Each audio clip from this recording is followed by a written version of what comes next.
Notícias do Rio Grande do Sul. Alguns amigos mandaram algumas perguntas, perguntando como é que a gente estava, alguns alunos, e eu agradeço. Aqui a gente está num sítio bem pequeno, eu estou morando no sítio de uma amiga, somos duas famílias em um sítio bem pequenininho.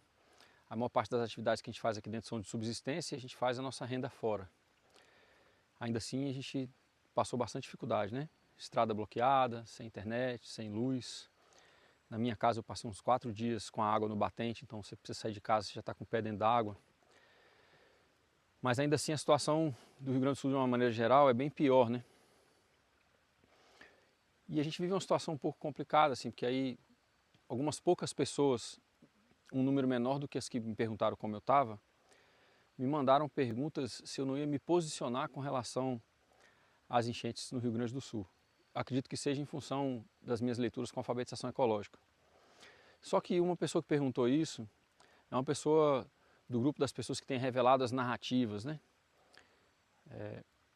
E uma outra pessoa que me perguntou isso é uma pessoa do campo socioambiental, da esquerda, enfim. E eu vejo que a gente está com um problema muito sério, porque a gente tem as pessoas sempre apontando eles, os culpados, os responsáveis. E é sempre um grupo isento e um grupo responsável.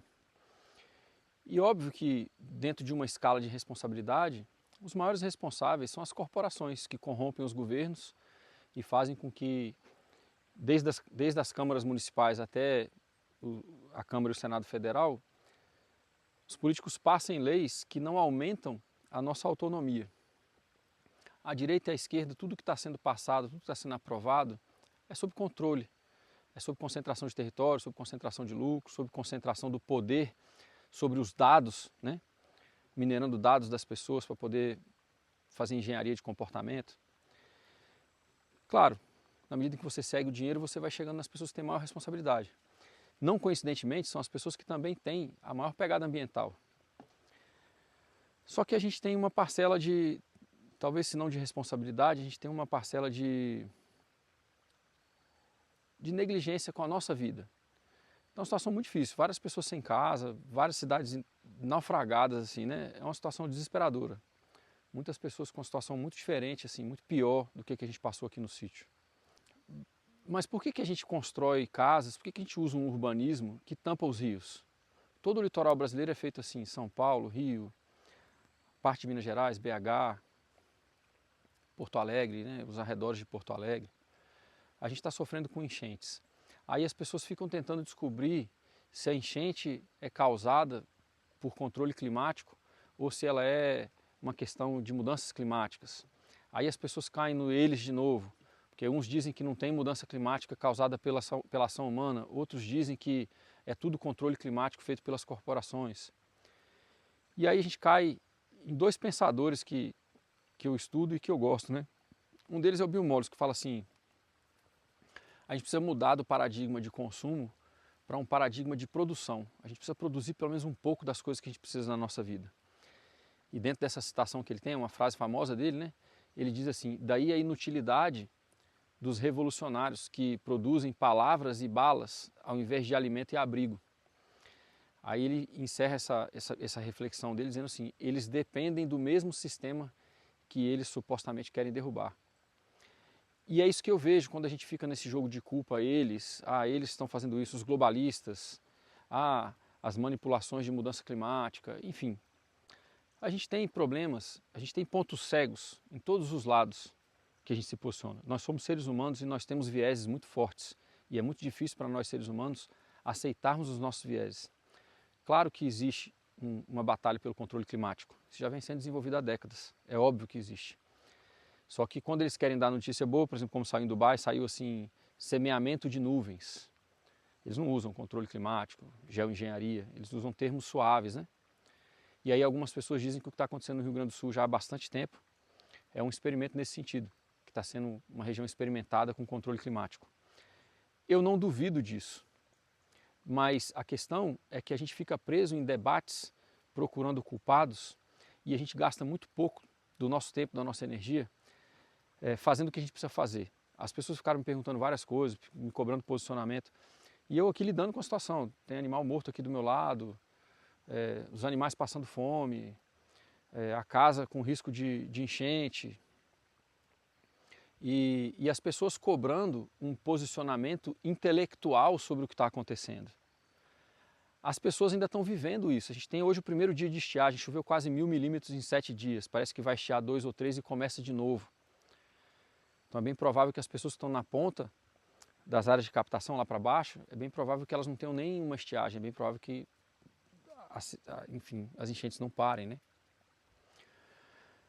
E aí vem uma outra reflexão do Eisenstein, do Charles Eisenstein, que é um filósofo americano também ligado com as questões ambientais. E ele diz que a gente vive uma época que a gente tem que estar confortável com o não saber. Nós não sabemos as reais causas e talvez nós nunca saibamos por completo. Não tem uma causa de mudança climática, é um conjunto. O fato de que a ação humana realmente influencia no clima não quer dizer que não estão bagunçando com o clima. O fato de que estão bagunçando com o clima não tira o dever das pessoas que usaram um modelo industrial de agricultura de mudar o seu modelo, de fazer um modelo que funcione de acordo com a natureza, solo coberto, plantios multiestratificados, biodiversidade, a não utilização de produtos químicos. Mas não adianta a gente ficar procurando culpados nessa situação. A questão é, nós temos um urbanismo que não funciona. Nós estamos ocupando as áreas naturais à revelia dos princípios ecológicos. Nós temos várias cidades que pavimentaram rios. Nós temos várias cidades que, historicamente, elas têm esse posicionamento geográfico porque quando a gente vivia numa época que a gente não tinha tanta abundância energética, a gente precisava viver em lugares que a gente tinha água por gravidade. As cidades continuam ali, mas o pensamento de autossuficiência, o pensamento de autonomia, o pensamento das pessoas cuidarem das suas próprias necessidades foi perdido. E ele foi substituído pelo conforto, pelas facilidades, ele foi substituído pelo uso excessivo dos combustíveis fósseis. Então essas cidades continuam ali. E a gente não está falando do básico do básico. Precisamos de redesenhar os lugares, precisamos de cidades que consigam absorver água, precisamos de agricultura que consiga infiltrar água no solo, não uma agricultura de solo exposto. Precisamos de um modelo de produção que não desmate mais para produzir, que recupere as áreas. Enquanto isso tem PL sendo passado para desmatar os campos nativos do Rio Grande do Sul. Enquanto isso tem PL sendo passado para construir mais barragens no Rio Grande do Sul. E as barragens têm se tornado um risco. Porque na medida em que a gente não consegue dimensionar a área de captação e vem esse tipo de chuva que veio agora, as barragens se tornam um problema para quem mora abaixo. Então tem muitas coisas que a gente pode fazer ao nosso alcance. A solidariedade, se vocês conhecem alguém, conhecem alguma instituição que vocês confiam, ajudem. A situação está difícil. Agora, no dia a dia, o que a gente pode fazer? Não depender. É a frase do Bill Mollison. A gente não pode depender dos mesmos sistemas que a gente quer criticar. Então fica assim, uma masturbação mental das pessoas que descobriram narrativas de manipulação. Descobrir mais uma, descobrir mais uma, descobrir mais uma. Elas ficam viciadas em revelar narrativas de manipulação. Mas nem um pouquinho do esforço do dia a dia dessas pessoas vai para não depender mais? Sim, estamos sendo manipulados, a direita e a esquerda. Nós somos gado para as grandes corporações, para os políticos corruptos, para os governantes populistas, a esquerda e a direita. Nós não temos real importância para essas pessoas. Elas acham que o mundo vai entrar em colapso e que elas sempre vão ter dinheiro para se salvar. Então, qual que é o nosso papel? Nosso papel é conseguir ser solidário, independente de campos ideológicos. A pessoa diz que mudança climática não é real. Eu não posso chamar essa pessoa de fascista. Ela está passando dificuldade aqui no Rio Grande do Sul junto comigo, eu tenho que ir lá e atender. A outra pessoa diz que a esquerda está cega e não consegue ver que as corporações estão brincando com o clima. Ah, eu não vou nem perder meu tempo com essa pessoa porque ela não é desperta como eu sou. Não é sobre isso. É sobre a gente conseguir se organizar para ser autônomo. A gente precisa de um êxodo urbano. A gente precisa de um novo urbanismo. A gente precisa de cidades que consigam viver dentro da sua biocapacidade. A gente não tem cidades assim. Tudo é importado. Aqui está faltando vela, está faltando lampião, está faltando mantimentos básicos, porque está todo mundo estocando. Então, a qualquer momento as pessoas não têm como comprar as coisas no supermercado e a gente não tem mais a resiliência que a gente tinha antes. Inclusive as coisas estão ficando tão ruins que a gente precisa ser mais do que resiliente, né? Resiliente é voltar ao normal. A gente precisa voltar mais forte do que a gente estava antes, porque as coisas tendem a se complicar, complexificar e piorar ainda mais. Então não é sobre eles, quem são os culpados, o que está acontecendo, não é bem sobre isso. Primeiramente é sobre como a gente assegura autonomia, como a gente se cuida, como a gente se protege. E num segundo momento, pessoas organizadas que dependem menos dos municípios, que dependem menos do governo estadual, que dependem menos ainda do governo federal, são essas pessoas que podem botar pressão porque elas não dependem dos sistemas. Agora as pessoas estão reclamando, mas elas não conseguem fazer nada sozinhas. A gente não tem um mínimo de providência alimentar. Não estou falando nem de soberania nem de segurança, estou falando de providência. Pessoas que têm alimento guardado, fermentado, carne seca, pessoas que têm mandioca no chão, batata, pessoas que têm fruta no pé, animais em volta da casa para poder abater e comer numa situação dessa. Então a gente está passando uma situação que ela é tenebrosa, uma situação medonha. E eu fiquei abismado com as pessoas me perguntando sobre um posicionamento com relação a qual a causa das enchentes no Rio Grande do Sul. Eu ainda estou vivendo ela, vou ter que enterrar o animal aqui agora. Você vê o tamanho do deslocamento, vira uma disputa mental, vira uma coisa de debate intelectual, distanciada. Não, independente de direita e esquerda, as pessoas aqui do Rio Grande do Sul estão passando dificuldade. As pessoas estão com cidades submersas, né? Pessoas sem casa, vários mortos, vários desaparecidos. Independente de ação climática existe ou não existe causada pelo homem. Provavelmente ela é causada pelo homem, provavelmente estão mexendo com o clima e provavelmente tem mudanças, provavelmente não, a gente sabe que tem mudanças geológicas, né? Então é um combinado, não tem uma causa simples, não existe isso, a gente vive o planeta é complexo, né? As ciências biológicas, as ciências geológicas, todo o conjunto que estuda a vida no planeta é uma situação complexa, não é uma situação simples que vai ter uma causa.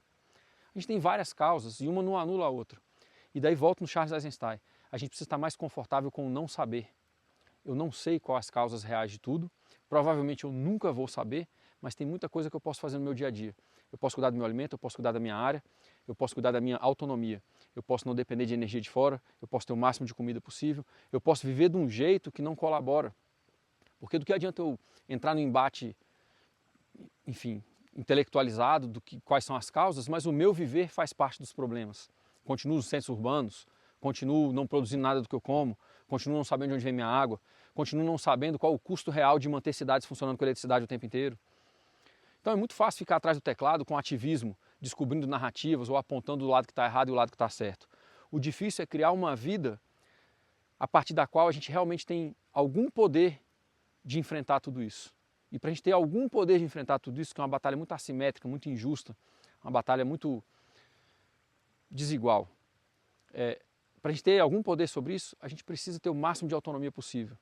E eu não vejo as pessoas gastando o tempo delas e a energia delas proporcionalmente no que mais importa, que é isso, solidariedade, encontrar formas de interagir com as pessoas que sobreponham as barreiras ideológicas que são não deveria ser o que nos define, né? Ter mais autonomia e capacidade de ser mais livre deveria ser mais importante do que pertencer a um grupo político ou outro.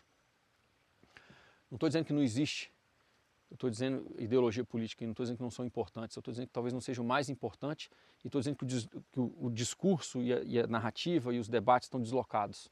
Vamos trazer para o nosso momento atual. O meu vizinho pode precisar de mim, independente dele ser negacionista, terraplanista, ou independente dele ser aceitacionista, que aceita todas as narrativas, ou independente dele ser ambientalista e criticar o modelo de agricultura que funciona na região. A gente tem que estar acima dessas coisas e a gente tem que estar com um contexto onde a gente ampara melhor o que é importante na nossa vida. Esse contexto deve ser de ter moradia digna, de ter boas relações humanas, de ter uma capacidade de ter autonomia sobre a nossa saúde, sobre a nossa água, de conseguir garantir mobilidade. A gente ficou ilhado aqui com estrada tampada. Então, essas coisas são mais importantes do que ficar torcendo por um político ou outro político, do que estar defendendo um campo ideológico ou outro campo ideológico, do que ter razão sobre uma narrativa que foi construída para manipular, ou de ter razão sobre uma ciência que comprova que o outro lado está errado. Essas coisas deveriam ser menores e a nossa vontade de nos ajudar deveria ser bem maior. E a gente tem uma maneira de fazer isso, assegurar um contexto onde a gente tenha dignidade, saúde, solidariedade, né? Busca de valores humanos, liberdade, autonomia corporal, soberania alimentar, valores importantes. Então, notícias do Rio Grande do Sul para vocês, vem com essas reflexões. As mudanças climáticas estão acontecendo, sejam elas causadas pela ação humana ou não. E quando a gente fala pela ação humana, que seja dito que as corporações têm uma parcela de responsabilidade muito, mas muito maior, né? É um contexto complexo. Existe o controle climático, a geoengenharia, existe a mudança climática geológica, existe a mudança climática causada pelo homem. Se você não acredita, vai trabalhar no canavial de solo exposto e vai trabalhar no sistema florestal. No mesmo dia, de um lado da estrada vai estar tranquilo e fácil de trabalhar e no outro você não vai aguentar o sol escaldante. A ação humana tem impacto, né? Nós estamos no globo inteiro, mas o fato de a gente ter impacto não significa que não tenha controle, não significa que não tenha também alteração geológica. Por isso que o Eisenstein fala, é preciso conseguir viver no não saber. Eu não sei. E não sabendo o que eu posso fazer, a gente traz para a gente o nosso contexto, as nossas comunidades, os nossos municípios, o que é importante para a gente. Eu vou por aí, são essas as notícias que eu trago. A gente está cada vez mais frágil, os debates cada vez mais cooptados e levados numa direção que não nos liberta, não nos traz autonomia. E um pouco chateado com as pessoas que pedem um posicionamento político no momento em que tantas pessoas estão sofrendo tanto. Eu acho que esse posicionamento ele é menos importante, o posicionamento de ajudar, de levar um mantimento, de conseguir fazer uma doação, de conseguir participar, é mais importante. Hoje eu tenho um vizinho vindo aqui me ajudar a enterrar animais que morreram. É sobre solidariedade, né? Então, eu acho que é mais por aí e menos pelo posicionamento em relação aos acontecimentos catastróficos climáticos da atualidade. Obrigado.